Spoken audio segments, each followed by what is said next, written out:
بسم اللہ الرحمن الرحیم۔ داڑھی کی شرعی حیثیت کے بارے میں ہماری گفتگو چل رہی ہے۔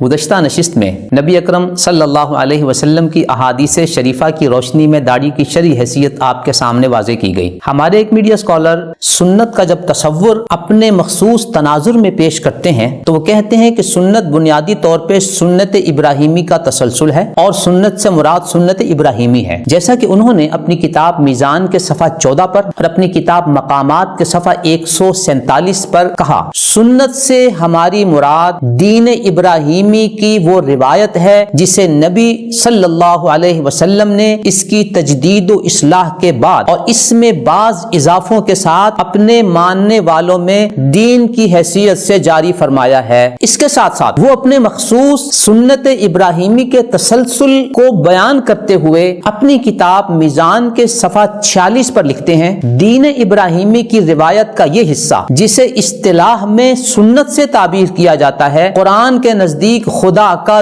دین ہے۔ اب اس سنت کے ذریعے جو انہوں نے دین پیش کیا وہ 26 اعمال ہیں جن میں عبادات، رسوم و رواج وغیرہ موجود ہیں۔ ان اعمال کے بارے میں ان کا موقف یہ ہے کہ یہ سنت ابراہیمی ہے اور نبی اکرم صلی اللہ علیہ وسلم نے ان میں سے بعض اعمال میں کچھ تصویب فرما کے اپنے ماننے والوں کے لیے جاری کر دیا ہے۔ یہاں ایک چیز جو آج کی نشست کے حوالے سے ہم نے آپ کے سامنے عرض کرنی ہے، انہوں نے اپنی کتاب میزان کے صفحہ 641 اور صفحہ 642 پر ان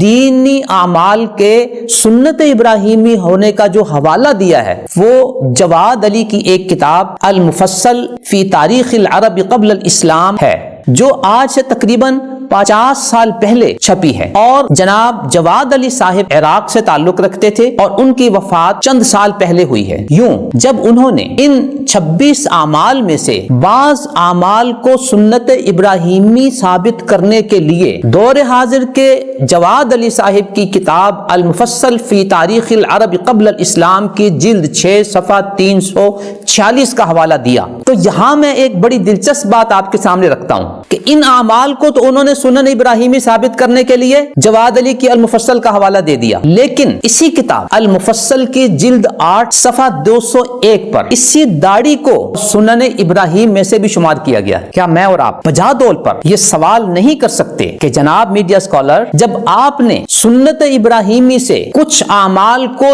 دین کہہ کر پیش کیا اور اس کا حوالہ المفصل دیا، اور چونکہ سنت ابراہیمی کی وجہ سے یہ اعمال ثابت ہیں، تو پھر کیا وجہ ہے کہ آپ اپنے ہی قائم کردہ معیار پر پورے نہیں اترے اور وہ داڑھی جس کو خود جواد علی صاحب نے المفصل میں سنن ابراہیم میں سے شمار کیا ہے اس کو آپ نے ذکر کیوں نہیں کیا؟ آپ نے سنن ابراہیمی کو جب بنیاد بنایا تو جو اعمال سنن ابراہیم میں سے ہیں ان کو بھی آپ کو پیش کرنا چاہیے تھا، کیوں پیش نہیں کیا؟ چنانچہ یہ جو داڑھی کے بارے میں آپ نے سوال کیا ہے، اس میں بھی یہی چیز تھی کہ یہ در حقیقت جس کو ہم سنت کہتے ہیں، جو دین اللہ تعالیٰ نے دیا ہے یہ اس کی روایت ہے، ٹھیک، اور یہی روایت بعد میں معاف کیجیے انبیاء علیہ السلام کے ہاں بھی جاری رہی۔ یہی روایت ہے جو سیدنا ابراہیم علیہ السلام کے ذریعے سے عرب میں آئی، اور پھر اس کو قرآن مجید نے دین ابراہیمی، ملت ابراہیمی قرار دیا۔ یہ دین ابراہیمی اور ملت ابراہیمی کی روایت ہے جس کی تجدید کر کے، جس کی اصلاح کر کے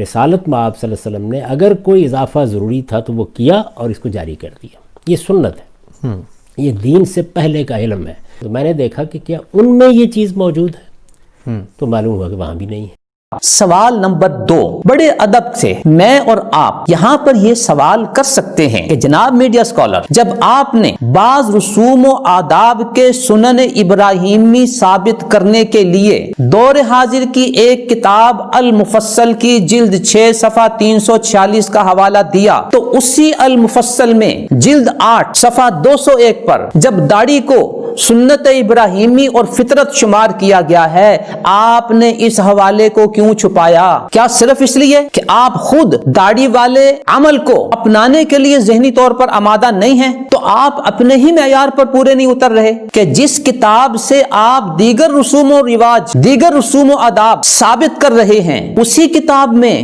داڑھی کو بھی بطور سنن ابراہیمی ثابت کیا گیا ہے، اسے آپ نے کیوں پیش نہیں کیا؟ یہ کس طرف اشارہ ہے؟ کیا بڑے ادب سے اگر یہ کہہ دیا جائے کہ اپنے مطلب کے صفحے کو پیش کر دینا اور جس بات سے دل میں کوئی ذاتی قد ہو، ذاتی مشکل ہو، اس کو پیش نہ کرنا، کیا علم کی دنیا میں یہ علم خیانت نہیں ہے؟ سوال نمبر 3، جب آپ کے سامنے یہ بات واضح ہو گئی کہ جس طرح مونچھوں کو پست کرنا سنت ابراہیمی ہے، اسی طرح داڑھی کو رکھنا بھی سنت ابراہیمی ہے، جو حوالہ میڈیا اسکالر نے پیش کیا ہم نے اسی حوالے سے یہ بات آپ کے سامنے واضح کر دی۔ ساتھ ہی ساتھ یہ بات بھی آپ کے پیش نظر رہے کہ صحیح بخاری اور صحیح مسلم میں جب مونچھوں کے پست کرنے کا ذکر آتا ہے تو اس کے ساتھ داڑھی کو بڑھانے کا ذکر بھی آتا ہے۔ کیا وجہ ہے کہ جس طرح آپ نے سنن ابراہیم کے تناظر میں مونچھ کا ذکر کر دیا، داڑھی کو چھپا دیا، بعینی اسی طرح صحیح بخاری اور صحیح مسلم میں جہاں مونچھوں کے پست کرنے کا ذکر ہے وہیں داڑھی کو بڑھانے کا ذکر ہے۔ آپ نے ایک بات کو تو ذکر کر دیا، دوسری بات کو کیوں چھپایا؟ نبی اکرم صلی اللہ علیہ وسلم ان احادیث شریفہ میں دونوں چیزوں کو اکٹھا ذکر کر رہے ہیں اور آپ صرف ایک کو ذکر کر رہے ہیں، دوسری بات کو چھپا رہے ہیں۔ یہ صورتحال کس حقیقت کی نشاندہی کرتی ہے؟ سوال نمبر 4، یہ بات بظاہر دیکھنے میں ایک داڑھی کے موضوع سے تعلق رکھتی ہے، لیکن امت اسلامیہ کے بالمقابل آپ نے جو تصور سنت اور تصور حدیث پیش کیا تھا، اس ایک مثال سے اس تصور سنت اور تصور حدیث کی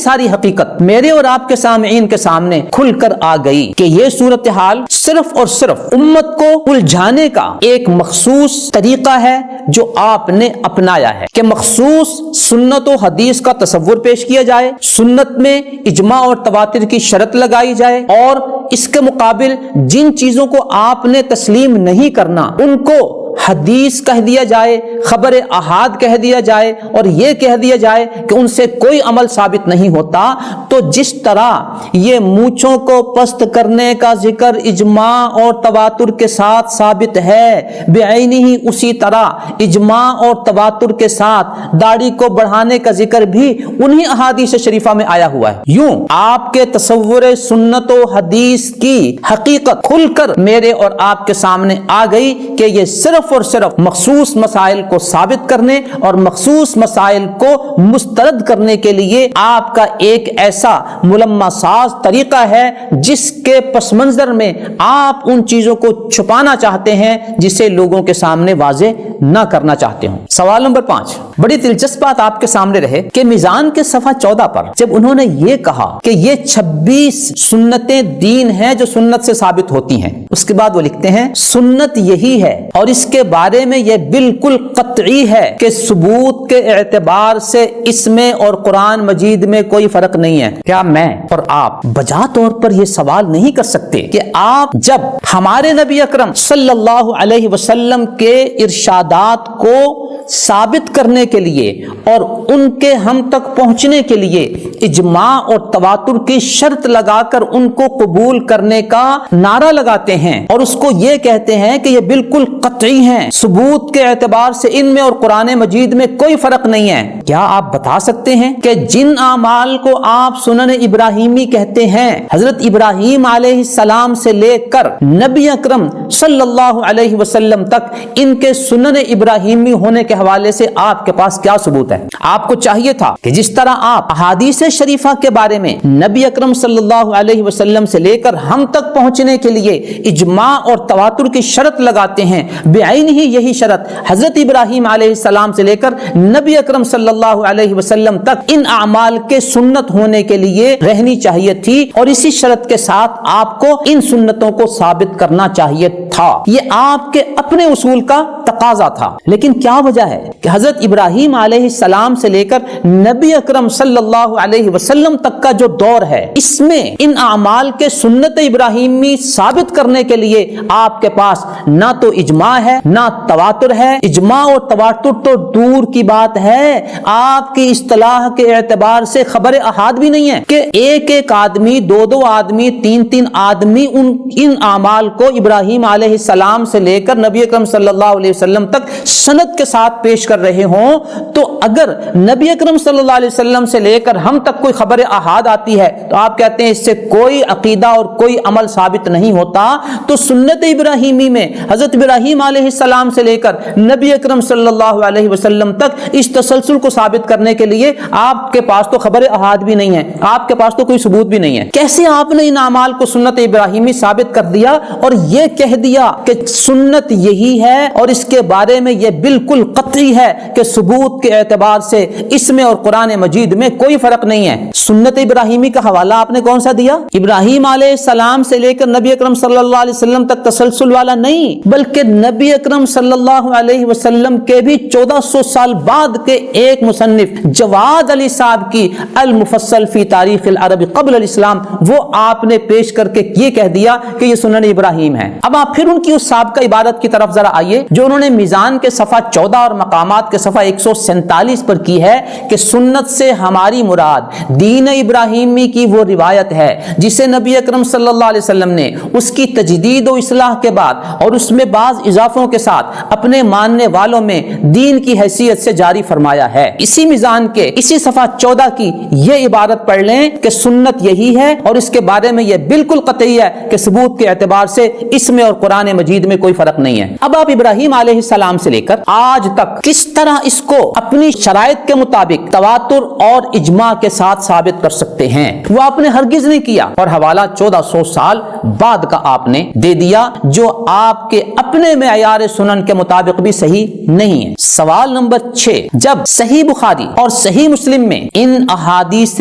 شریفہ کا ذکر موجود ہے جس میں داڑھی رکھنے کا حکم ہے تو پھر کس بنیاد پر آپ صرف مونچھوں کو پست کرنے کا ذکر تو کرتے ہیں لیکن داڑھی بڑھانے کے ذکر کو آپ چھپاتے ہیں؟ اور نہ صرف یہ کہ چھپاتے ہیں بلکہ سنن ابراہیمی کے حوالے سے المفصل کا حوالہ دیکھیے، جلد 8 صفحہ 201، بخاری شریف مسلم شریف کے حوالے سے جو احادیث شریفہ ہیں ان کے حوالے سے دیکھیے کہ آپ صلی اللہ علیہ وسلم کا حکم موجود ہے اس داڑھی کے رکھنے کا، لیکن اس سب کے باوجود آپ نے اپنی کتاب مقامات کے صفحہ 238 پر یہ کہہ دیا داڑھی کے بارے میں کہ یہ دین کا حکم نہیں ہے۔ یوں آپ نے سنن ابراہیمی کا جو معیار قائم کیا آپ اپنے اس معیار پر پورے نہیں اترے کہ جو سنن ابراہیمی ہوگی وہ دین ہوگا۔ داڑھی بھی سنت ابراہیمی ہے لیکن آپ اپنے معیار پر پورے نہیں اترے۔ آپ نے مونچھوں کے پست کرنے وغیرہ کا حوالہ المفصل سے دیا لیکن اسی المفصل کی جلد 8 صفحہ 201 پر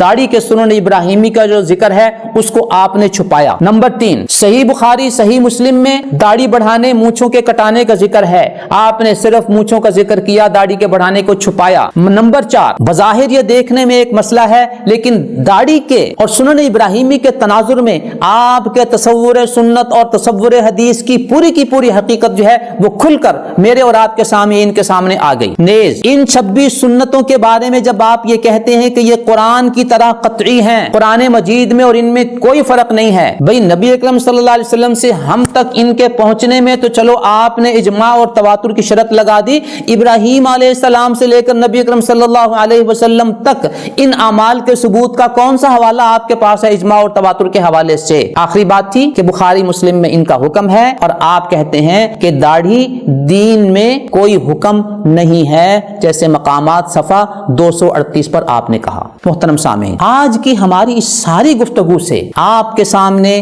یہ حقیقت روز روشن کی طرح واضح ہو گئی کہ ہمارے یہ میڈیا اسکالر دعویٰ بہت بڑا کر دیتے ہیں لیکن اپنے ہی اسی دعوے کے مطابق وہ اپنے آپ کو صحیح طور پر آگے نہیں بڑھا پاتے، وہ اپنے ہی قائم کردہ معیار کے اوپر پورے نہیں اترتے، وہ اپنے ہی پیش کردہ حوالہ جات کے مطابق اپنے موقف کو صحیح طرح ثابت نہیں کر پاتے۔ داڑھی سنن ابراہیم میں سے انہوں نے شمار نہیں کی، لیکن مونچھوں کے لیے المفصل کا حوالہ دیا اور اسی المفصل میں داڑھی کا حوالہ بھی موجود ہے، اس کو آپ نے چھپایا۔ تو اس سے ہمارے سامعین کو ان میڈیا اسکالر کے علمی معیار، ان کے علمی محدودیت، ان کے مطالعے کی محدودیت اور دینی علم کے اوپر ان کی گرفت کی کمزوری کھل کر واضح ہو گئی۔ صرف باتیں کر لینا کمال نہیں ہوتا، علم اور دلیل و برہان کے ساتھ جو بات کی جاتی ہے وہ آج کے دور میں قابل قبول ہوتی ہے، اور ہمارے یہ میڈیا اسکالر علم، دلیل اور برہان کے معیار پر